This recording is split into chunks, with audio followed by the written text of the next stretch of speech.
Hola gente, bienvenidos a la cuarta y última parte del repaso de regresión simple. Eh, Tenemos que seguir con lo que son otra parte bastante importante de los modelos de regresión, que son las propiedades estadísticas de cualquier estimador, digamos. En este caso en particular del estimador de mínimos cuadrados ordinarios. Bueno, las propiedades estadísticas tienen que ver con propiedades que permiten evaluar la utilidad de ciertos estimadores, ¿sí? Eh, y comparar también entre estimadores, cuál puede ser mejor que otro estimador, ¿sí? Bueno, para derivar estas propiedades estadísticas es necesario establecer ciertos supuestos, que llamamos supuestos, pero que en realidad son básicamente características que tiene que cumplir el proceso generador de datos que estamos estimando, eh, por lo menos aproximadamente, ¿sí? Más el requerimiento de tener una muestra representativa de la población de la cual queremos estimar, digamos, sus parámetros. Así que para este caso de regresión simple, estos supuestos se les denomina de Gauss-Markov, ¿sí? Que vamos a abreviar como GM, que en principio son 4 supuestos para derivar las propiedades más importantes. El primer supuesto es que el modelo poblacional es lineal en parámetros. Es decir, básicamente significa que este modelo, el modelo verdadero que genera los datos, se puede aproximar bastante bien por este modelo lineal, que es el que acabamos de escribir con el R y estudiar, ¿sí? Y definir, que vinculaba la variable y con una variable x. Ejemplos de relaciones tan sencillas como una simple que sean útiles, puede ser que y sea la recaudación impositiva y x sea la base imponible, por ejemplo. Que obviamente tiene bastante sentido hacer una regresión simple, pero hay otras veces que no, que se necesitan más variables explicativas. Otra podría ser para estimar la propensión marginal a consumir, el gasto en alimentos, por ejemplo, relacionada contra el ingreso de la persona. Eso se conoce como curva de Engel, y sí se utiliza para estimar curvas de Engel y definir con ellas líneas de pobreza, ¿sí? De hecho, el INDEC utiliza el concepto de líneas de pobreza basadas en la curva de Engel, que se puede estimar de esta manera con una regresión simple. Pero bueno, más allá de eso, habrá aplicaciones en las que este supuesto va bien, como en estos casos, y otras veces que hace falta un modelo más complicado. Pero siempre esto tiene que ser la mejor aproximación posible al modelo verdadero que genera los datos, o por lo menos que genera la tendencia de los datos, ¿sí? Podemos discutir más eso. O sea que esto no es nada raro en ese sentido, ¿no? Algo que aproxime más o menos los datos, como recibimos en el R, que vemos una línea recta con puntos. Bueno, una recta ahí lo aproxima bastante bien. El punto 2 es que tenemos una muestra aleatoria de tamaño n. Ya dijimos esto, que puede luego flexibilizarse. Yo con muestra aleatoria se refiere a una muestra aleatoria simple, es suficiente en este caso, aunque hay otros tipos de muestreo que también no pasa nada si los tenemos en cuenta, ¿sí? O sea que valdrían también. Pero más que nada esto se refiere a una muestra representativa de la población. El punto 3 es que suponemos que la esperanza del error U, ¿sí? Del componente aleatorio del modelo que tiene los factores no observados que afectan la variable I, ¿sí? Esta es la parte no sistemática del modelo. Si la esperanza de estos errores condicionada a la variable X es igual a 0. En realidad no importa a que sea igual a 0 exactamente, mientras acá haya una constante, puede ser 2, 3, 4, 1000, lo que quieran, no hay problema, este supuesto es válido. Y este sí es un supuesto bastante fuerte, porque este supuesto se basa en la teoría o por lo menos el conocimiento del fenómeno bajo estudio. Tenemos que saber realmente que no hay factores en U que tengan correlación o se relacionen de forma lineal o no lineal con X, ¿sí? Para que se cumpla esta condición. Esto quiere decir que la variable U, el error, en promedio no se mueve, o sea, su promedio o su esperanza no se mueve al moverse X, ¿sí? O sea que eso obviamente surge de un conocimiento del fenómeno bajo estudio, de la teoría detrás del fenómeno, de la literatura, o sea, hay que conocerlo muy bien para justificar este supuesto, ¿sí? Es quizá el supuesto que recae mucho en teoría económica. Y por tanto, como esto es un supuesto poblacional y tenemos una muestra aleatoria, podemos a la muestra imponerle el supuesto poblacional. Esa es la ventaja de tener una muestra aleatoria, así que fácilmente la propiedad que establezcamos en la población también se cumple automáticamente en la muestra. Hablando de muestras repetidas, ¿no? Cuando tomamos muchas muestras, se cumpliría esta condición. Al tomar muchas muestras, la esperanza de U dado X también es igual a 0. Bien, ahora va a quedar más claro qué es esto de muestras repetidas. Y el cuarto supuesto es que hay variación muestral en las X, o sea, esto es sencillo, simplemente porque si no hay variación muestral en las X, esto es 0, esta sumatoria es 0, si X no varía con respecto a su media, por lo tanto, esto es 0 y no existe el beta. Ojo, obviamente, si una variable, una X no varía, no tiene sentido que explique la otra variable, porque no varía, ¿sí? Una constante no puede explicar cómo varía otra variable, porque ella misma no varía. Así que, listo, este es un supuesto, digamos, técnico, si se quiere, ¿no? Que siempre se cumple por ahora. Después se transforma en otro supuesto, pero que también no deja de ser técnico. Este es el más teórico y esto es una cuestión de disponer de una muestra aleatoria, válida, y que por ahora es muestra aleatorio simple, que permite trabajar con mayor facilidad.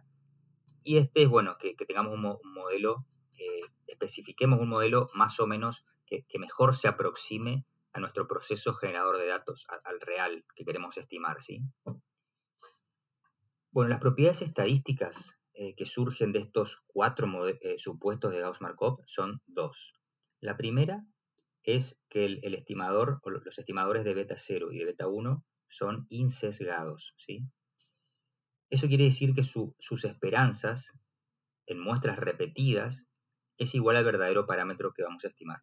Esto se entiende al igual cuando estimamos una media. Al estimar un promedio con muchas muestras distintas de la misma población, obtenemos resultados diferentes. Entonces, si estimamos una regresión simple con diferentes muestras, como ahora vamos a verlo en el R, vamos a obtener con cada muestra un beta 0 y beta 1 estimados distintos en cada muestra. Pero en promedio, si tomamos muchas muestras y muchas estimaciones, le tomamos un promedio, ese promedio se va a aproximar al beta 0 verdadero y al beta 1 verdadero, ¿sí? Los promedios de esos beta 0 estimados, miles de beta 0 estimados con miles de muestras y miles de beta 1 estimados con miles de muestras. Bien, en eso consiste la propiedad de insesgamiento. Lo que te dice básicamente que la estimación y el parámetro a estimar difieren, pero por una cuestión aleatoria. O sea, el error para más o para menos, si en lo que va a diferir la estimación del verdadero parámetro, se mueve aleatoriamente, ¿sí? Pero se mueve aleatoriamente alrededor del verdadero valor. El error se distribuiría alrededor de 0, ¿no? Porque en promedio, en muestras repetidas, este estimador es exactamente igual al verdadero, en infinitas muestras, ¿no? Si tomamos muchísimas muestras, tomamos el promedio, me va a dar el verdadero estimador. Esto lo vamos a comprobar con el R, ¿sí? Y la consistencia es diferente a esta insesgadez, porque esta insesgadez no depende del tamaño muestral. Estamos hablando de muchas muestras, no dijimos nada del tamaño muestral. Podemos tener una muestra de tamaño 10, de tamaño 20 o tamaño 1000, ¿sí? O 10.000. No importa que sea chica o que sea grande. Esta propiedad se cumple siempre, ¿sí? Independientemente del tamaño muestral. Por eso se denomina propiedad de muestra finita o de muestras chicas, ¿sí? En cambio, la consistencia, para un estimador consistente, es lo que se llama propiedad asintótica o propiedad de muestras grandes, ¿sí? ¿Por qué? Porque es una propiedad que funciona cuando n aumenta, ¿sí? Cuando n se hace cada vez más grande. Y en teoría, eso lo simbolizamos con n tendiendo a infinito, ¿sí? Cuando n tiende a infinito, que es este simbolito que está acá, ¿sí? Entonces, por ejemplo, la definición formal de consistencia es que la probabilidad de que un estimador difiera de beta 0, o sea, del parámetro que está estimando, ¿sí? O sea, que esa diferencia en valor absoluto sea mayor a un valor epsilon arbitrariamente pequeño, supongamos que este epsilon es 0.0001, lo más chiquito que ustedes quieran. Bueno, la probabilidad, pueden agrandarlo o achicarlo como quieran, la probabilidad de que esa diferencia, ¿sí?, en valor absoluto, entre el estimador y el parámetro, supere a ese valor arbitrariamente pequeño, tiende a cero, esa probabilidad tiende a cero cuando n se agranda. Es decir, que a medida que n aumenta, básicamente lo que dice esto es que el error, o sea, la diferencia entre el estimador y el beta cero, tiende a cero, ¿sí? Repito, cuando n aumenta, la diferencia entre el estimador y el parámetro a estimar, ¿sí?, tiende, en valor absoluto, tiende a cero.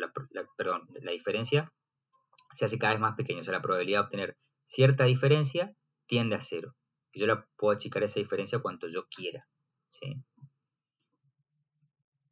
O sea, en términos sencillos es cuando a medida que n aumenta, cada vez es más probable que este beta cero estimado esté más cerca que el verdadero parámetro que estimo, ¿sí?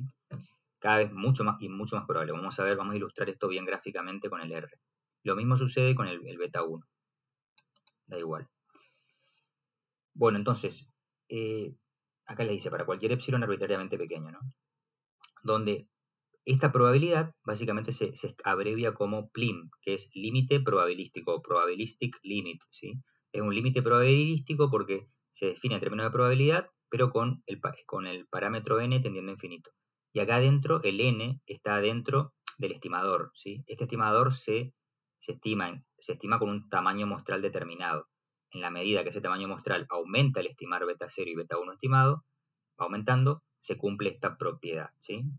O no, podría no cumplirse. Bueno, este es el límite en probabilidad, como dijimos.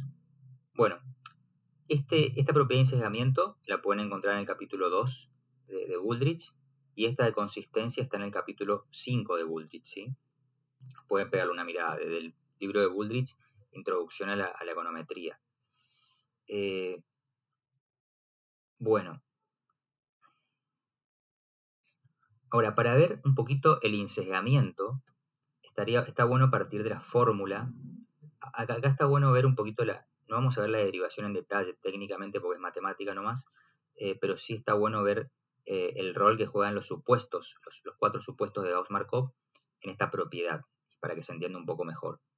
Entonces, si la fórmula la reescribimos de esta manera, acuérdense que esto es como el numerador de la covarianza entre x e y, y este es el numerador de la varianza, que lo llamamos simplemente s cuadrado, ¿sí?, a esta sumatoria de cuadrados de x, ¿sí?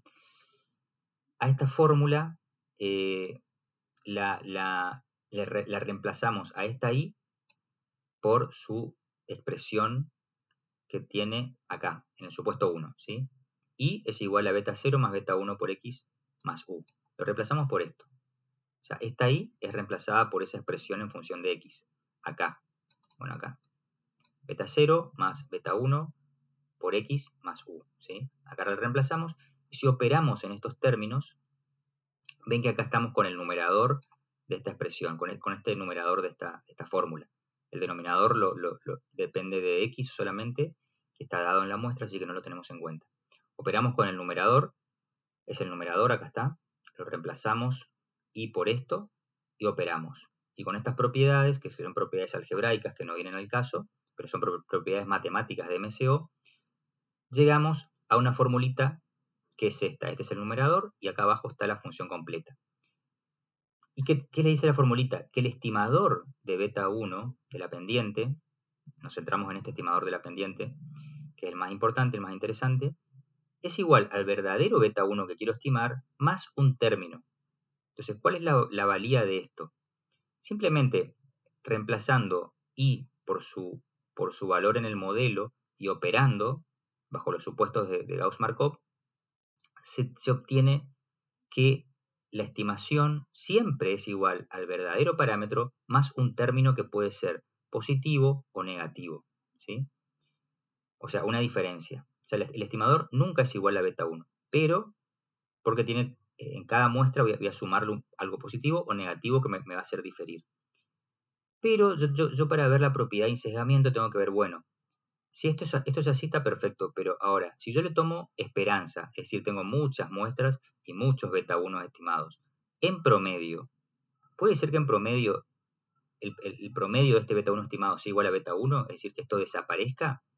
Entonces, bueno, tomando esperanza del lado izquierdo y del lado derecho, si esperanza de beta 1 condicionada a x porque es esperanza condicionada, me queda que la esperanza de la constante es igual a la constante, más la esperanza de este término, como está condicionado por x, y estas son x, se las trata como constantes, así que me queda, entra el término de esperanza acá dentro de la sumatoria, y me queda solamente esperanza de u sub i dado x, ¿sí? ¿Qué es esto que está acá? Acá simplemente hace un reemplazo para simplificar notación, a x y menos x le llama d para esta parte, pero nada más que eso, y para esta parte ponerle d, y después se aplica la esperanza, como les dije, con la salvedad que acá es esperanza condicionada a x, a xy, a la variable x de la muestra, ¿sí? Es un tecnicismo, pero es válido, entonces cuando metemos la esperanza condicionada, como les dije, les queda beta 1, la esperanza de una constante es la constante misma, más este s que está dividiendo queda 1 sobre s, como depende puramente de x, acuérdense que s cuadrado es, donde estaba acá, s cuadrado es x menos x media al cuadrado, o sea que depende de x, y estamos condicionando esperanza condicionada a x, esto queda como constante, y me queda sumatoria de d, que también depende de x, o sea que sale fuera de la esperanza, por esperanza de u. O sea que lo único que me queda como aplicando la esperanza es el término u. Y acuérdense que es esperanza de u condicionada a x. Acá faltaría esa parte por notación, el libro de Wooldridge lo omite, y acá también, pero lo explicamos, lo aclaramos. Y acuérdense que por el supuesto 3 me dice que la esperanza de u dado x es igual a 0. Por lo tanto, en la muestra también se cumple. Y por esa razón, esta esperanza de u sub i dado x es igual a 0. Por lo tanto, esto que está multiplicando a todo el resto, ¿sí?, vuelve a 0 todo este término. ¿Está? Entonces, son sumatorias de 0 por cualquier número es 0. Entonces me queda que la esperanza de beta 1 estimado, el estimador MCO, es igual al verdadero parámetro a estimar, ¿sí?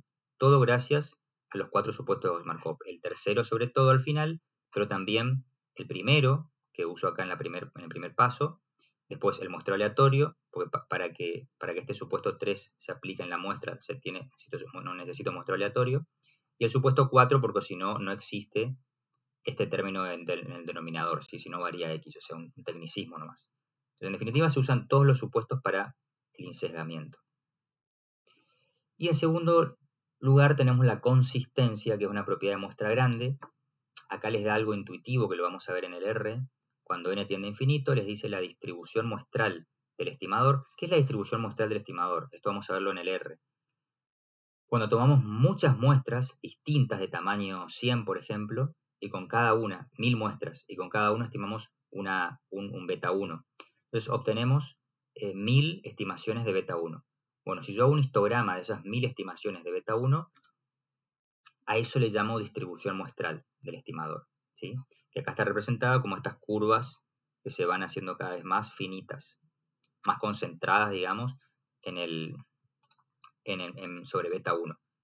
Ven que es interesante porque en la medida que n aumenta, ven que acá n3 es mayor a n2 y n2 mayor a n1, n3 es donde la campana está más concentrada en beta 1, donde beta 1 es la media de la distribución, n2 que es más chica, ya la distribución está menos concentrada alrededor de beta 1, y n1 que es el tamaño muestral más pequeño, hace que la distribución, o sea, todos los valores de las estimaciones con esas miles de muestras que obtenemos de un tamaño n1 chiquito, difieran mucho del verdadero valor beta 1, ¿sí? Difieran mucho de beta 1, por eso tenemos esta campana muy achanchada, digamos así, como con mucho rango, y no está nada concentrada alrededor de beta 1. Este sería con un tamaño muestral, digamos, muy pequeño, digamos, tamaño 10 o algo así, tamaño 20, depende el problema de regresión que estemos viendo, la complejidad. Bueno, y otras cosas como el error, etcétera, que iremos viendo. Entonces, la consistencia, esa es la intuición, ¿no? Pero la consistencia parte, este mismo proceso que vimos en el ensesgamiento, partimos de la fórmula, hacemos esta operación y llegamos a esta fórmula, es lo mismo. Ven que esta fórmula que tenemos para ensesgamiento, esta que está acá, al final, esto es el numerador de la covarianza entre X y U, ¿sí? Lo que discutíamos antes. El supuesto 3 implica que U y X no covarían, ¿sí? Y este es el numerador de la varianza de X. La varianza de X. Bueno, fíjense que acá en consistencia tenemos lo mismo. Beta 1, ¿sí? Que es igual a esta formulita, que es la fórmula del beta. Lo podemos escribir como la fórmula de acá abajo, que es la que recién vimos más arriba para ensesgamiento. Fíjense que es igual al beta 1 verdadero, más el numerador de la covarianza entre X y U, sobre el numerador de la varianza de X, pero multiplicado por n a la menos 1. O sea, fíjense que si este es el numerador de la covarianza, yo lo divido por n menos 1 y me queda la covarianza, ¿sí? Y si este es el numerador de la varianza, al dividirlo por n menos 1 me queda la varianza, o por lo menos una aproximación. Acá falta corregir por los grados de libertad, digamos, de la varianza y la covarianza, pero en realidad eso no importa porque es una propiedad de muestras grandes. En muestras grandes n tiende a infinito, o sea que esa diferencia no hace diferencia justamente. Entonces, esta que es la misma formulita que obtuvimos acá para el ensesgamiento, ¿sí? Esta, nada más que multiplicando por, o sea, dividiendo esto por n y dividiendo esto por n, ¿sí? Es esta. Yo puedo escribirla justamente como lo que estamos comentando. Puedo decir que en el límite cuando n tiende a infinito, esto cuando n tiende a infinito, esta sumatoria suma infinitos términos, pero divido por infinito también, o sea, lo compensa. Estamos hablando de justamente estimar la covarianza poblacional entre X1 y U, ¿sí? Con una población infinita en este caso. Esto es teoría, ¿no? Y sobre la varianza de X. O sea que, fíjese que el término que hace diferir la estimación del parámetro a estimar, el parámetro estimado o el estimador, lo que diferencia el estimador del parámetro a estimar, este término depende de un ratio que es la covarianza de X y U sobre la varianza de X. Acá dice X1, pero bueno, es X, ¿no? Y lo que me dice la propiedad de consistencia es que el límite probabilístico de esto, o sea, cuando n tiende a infinito, si en el límite, esto es igual a beta 1. Es decir, que esto se hace 0, la covarianza de X1 de X por U. Sí, obviamente este ratio, para que este ratio sea 0, el numerador se tiene que hacer 0, esta covarianza. Justamente acá está, dado que esta covarianza es igual a 0. ¿Está? Bueno, entonces, esto está muy bueno porque te dice, es una propiedad de muestra grande. En la medida que n tiende a infinito, esta parte, que es el error de estimación, tiende a 0. Básicamente esa es la intuición, ¿sí? Y cuando tengo una muestra muy grande, esto es prácticamente 0 y mi estimador colapsa en el verdadero parámetro a estimar, ¿sí? Esa es una propiedad, esa es la más importante, la propiedad más importante, porque hay estimadores que vamos a ver que son, hay estimadores que son insesgados y consistentes y otros que son sesgados pero consistentes y que son útiles también. Por lo tanto, la propiedad más importante es esta de consistencia, ¿sí? Bueno, acá les vuelvo a recalcar que la covarianza X y U, que es igual a 0, es resultado del supuesto de exogeneidad, o sea, el supuesto 3, ¿no? Que vimos de Gauss-Markov. Bueno, con esto terminamos las diapositivas y ahora queda ilustrar estos dos conceptos en el R, ¿sí? En el R, fíjense que tenemos lo que es el título de ensesgamiento del estimador MCO, de la pendiente, y luego tenemos lo que es la consistencia, ¿sí? Estos son cortitos, básicamente lo que vamos a aprender ahora es cómo hacer un bucle for. ¿Para qué nos sirve un bucle for? Porque vamos a tomar muchas muestras de una población, de una determinada población. ¿Qué población?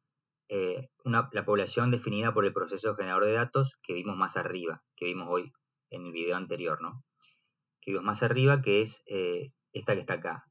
que creamos una variable x con media 10, ¿sí? Y un error normal con media 0, un error normal estándar y una variable y que tiene ordenada al origen 5 y pendiente 2, ¿sí? Que depende de x más el error.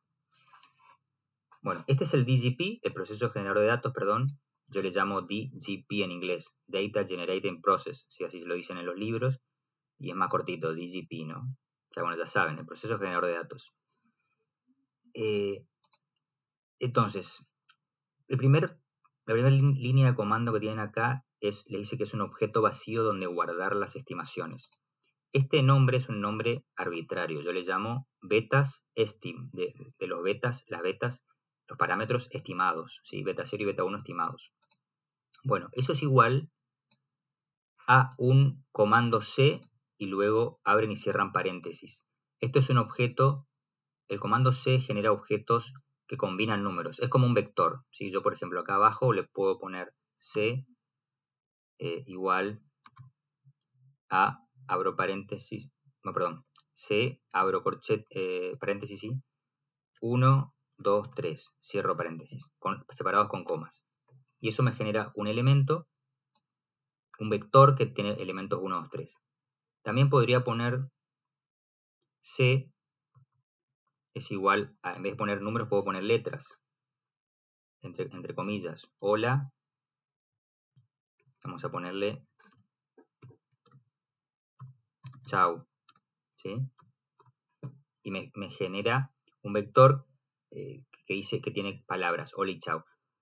O sea, la diferencia del comando C con un vector es que el vector es numérico. En cambio, el comando C me combina ordenadamente cualquier objeto, número o palabra. Es decir, es alfanumérico, ¿sí? Por comodidad, yo lo uso para números, ¿sí? Entonces va a ser un objeto vacío, donde yo voy, esto me permite crear un objeto vacío que le voy a llamar betaestim, que me va a guardar las estimaciones de los beta 0 y beta 1, en este caso del beta 1, las estimaciones en cada una de las miles de muestras, de las 1000 muestras que voy a tomar, que voy a generar en este bucle, ¿sí? Fíjese cómo sería la mecánica. Bueno, creo un objeto que le llamo un objeto vacío. Es como un vector vacío donde les voy a ir agregando elementos, ¿no? Creo eso. Si no lo creo, no puedo usarlo después dentro del bucle para guardar nada. Entonces tengo que crearlo, aunque sea vacío. Luego fijamos una semilla, esto es para que nos dé el mismo valor a todos. setSit 1122. Luego aplico el bucle for, que es todo este bucle. Fíjense que el bucle el comando del bucle es for, ¿sí? Quiere decir para en inglés, para. Este i es un índice, así como ponemos acá, por ejemplo, acá en la muestra, pusimos x sub i, sub i, este subíndice i, bueno, es eso, es un índice. Puede, además, no solamente puede ir i, puede ser j, puede ser k, o puede ser una palabra, puede ser ij, lo que ustedes quieran, no importa, puede ser una palabra. Yo le pongo como se pone un índice por defecto, le pongo i. Entonces, para el índice i yendo de 1 a 1000, o sea, in 1, 2 puntos, 1000, esto quiere decir que i, el índice i se va a mover entre 1 y 1000. Es como haber puesto acá, ¿se acuerdan? La sumatoria, a ver si está la sumatoria, bueno, creo que no. Acá, la sumatoria con i yendo de 1 a n. Si n es igual a 1000, tienen que i, este x sub i e i sub i, va a ir variando, ese índice va a variar de 1 a 1000. 1, 2, 3, 4, 5, 6, hasta 1000, ¿sí? Hasta n. Bueno, es eso básicamente, un índice que va a ir tomando valores entre 1 y el valor que yo le ponga acá. Podría haber puesto cualquier otro número. Mientras más grandes, voy a tener más simulaciones, o sea, voy a simular más muestras y voy a hacer más estimaciones. ¿Se entiende? La idea entonces es hacer tomar 1000 muestras o generar 1000 muestras de la variable x y de la variable y, como aprendimos a generar anteriormente, y con esas dos variables estimar por MCO el beta 1, o sea, el beta 1 que sería la pendiente, con la formulita covarianza sobre varianza, covarianza de ix sobre varianza de x. En vez de usar el comando lm, podríamos usar el comando lm también, si no hay problema. Pero así se hace más rápido. Bueno, entonces, entonces, ¿qué voy a hacer con el bucle for? Al ejecutar el bucle for, el bucle va a darle el valor 1 ahí. Entonces, con ese valor de i, va a ser un bucle, ¿no? Cuando i valga 1 va a ser un bucle que va a generar x, u y i, y va a ser la primera estimación, y la va a guardar, esta va a ser la estimación, y la va a guardar en el primer objeto, en el objeto yésimo de este vector que creé vacío acá. ¿Sí? Lo va a guardar en el primer elemento. En la segunda repetición del bucle va a generar otra muestra distinta, va a estimar la pendiente, el beta 1, y lo va a guardar en el segundo elemento de este vector betas estim, ¿sí? Y así voy a terminar con un vector de tamaño 1000, con 1000 elementos. Cada uno de esos elementos van a ser una estimación de la pendiente de la regresión para cada una de las 1000 muestras que generé en este bucle, ¿sí? Voy a tomar 1000 muestras aleatorias de esta población infinita, porque acá hay infinitos datos potenciales. Con cada muestra voy a estimar una pendiente y las voy a guardar acá, ¿sí? ¿Para qué sirve esto? Para justamente que ustedes repliquen y entiendan a qué llamamos muestreo repetido, ¿sí? Acá estamos simulando un muestreo. Creamos 1000 muestras que las traemos aleatoriamente, o la creamos aleatoriamente de una población teórica, ¿sí? Que la construimos acá. Pero tranquilamente se podría tener una población de 1.000.000 de datos y extraer aleatoriamente 1000 muestras de tamaño n. Acuérdense que n acá, el tamaño de la muestra que estamos generando es 30. N sigue siendo 30, ¿sí? Acuérdense que si ustedes, yo arranqué de acá, pero acuérdense que tienen que arrancar siempre desde el inicio del script, ¿sí? Si cerraron la compu para ver este video y luego lo abrieron, tienen que volver a correr este n por lo menos, este parámetro. O simplemente ponerlo acá, al inicio, en ensegamiento, lo voy a poner por las dudas, n 30, ¿sí? De vuelta y correrlo. Bien, entonces, ahora sí, explicado esto, vamos a correr. Ahí está, generé 1000 muestras y obtuve las 1000 estimaciones de los betas. Fíjense que con esas 1000 estimaciones de los betas puedo hacer un histograma y obtengo un gráfico, un histograma de todos los beta 1 estimados, ¿sí? Fíjense que están centrados todos, o aproximadamente acá se ve que están centrados en 2, que 2 es el verdadero beta 1. Es decir, que ahí ya me da un indicio de que el estimador, este MCO, es insesgado, porque está centrado en 2. Mal sería si estuviese centrado en 1, por ejemplo. Acá hubiese un 1, ¿sí? Claramente estaría bastante mal.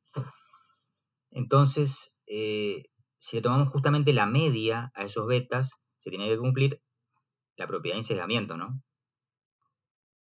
Que me decía, perdón, acá, que la esperanza de los estimadores en muestras repetidas es igual al verdadero beta 1, es igual a 2 en este caso de simulación, a este valor. Entonces le tomamos la media a los 1000 betas estimados y efectivamente me da 1,997.